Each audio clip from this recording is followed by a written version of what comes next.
Une personne en situation de handicap, en perte d'autonomie ou prenant de l'âge, a parfois besoin d'une aide extérieure pour maintenir sa qualité de vie à domicile.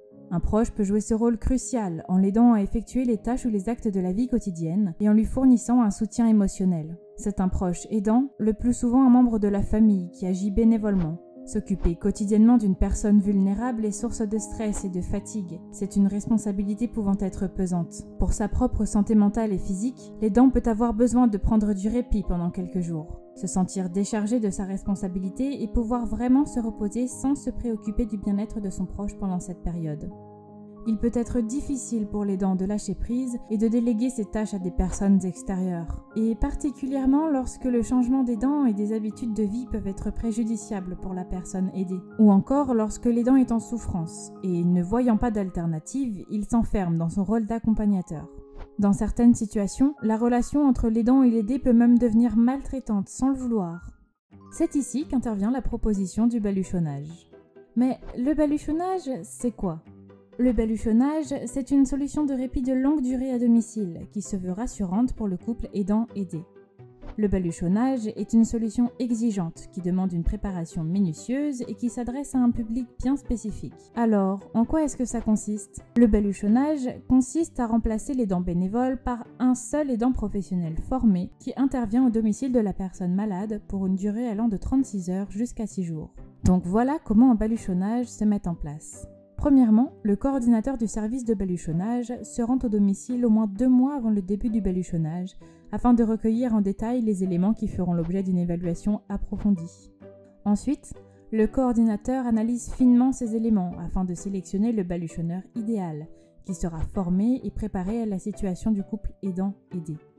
Finalement, une visite de courtoisie se fait 10 jours avant le début du baluchonnage avec le baluchonneur choisi qui vient rencontrer le couple aidant-aidé. Et tout est prêt. L'aidant peut prendre son répit en toute sérénité et le baluchonnage peut commencer. Une fois l'aidant parti, le baluchonneur prend le relais de l'aidant dans les actes de la vie quotidienne.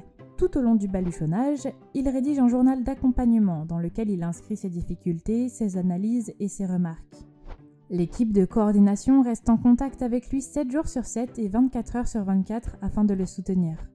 À son retour, l'aidant échange avec le baluchonneur sur le déroulement de ces quelques jours.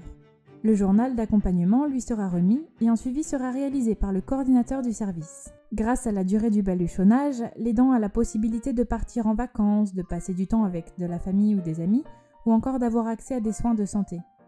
Sachant son proche bien pris en charge, il profite pleinement de son changement d'environnement en se ressourçant physiquement et mentalement. Le journal d'accompagnement rempli par le baluchonneur lui permet d'apprendre de nouvelles techniques et des astuces pour mieux prendre soin de son proche à son retour. Pour l'aider, un accompagnement adapté, apporté par une personne formée, assure son bien-être.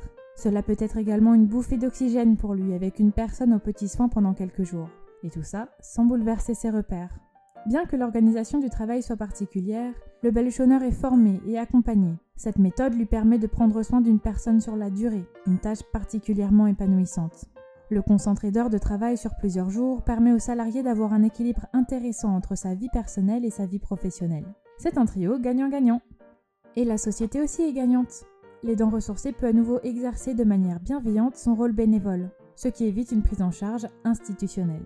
Le baluchonnage est un dispositif essentiel, devant impérativement faire partie de la liste des solutions pouvant être apportées aux aidants pour leur bien-être et celui de leurs proches aidés.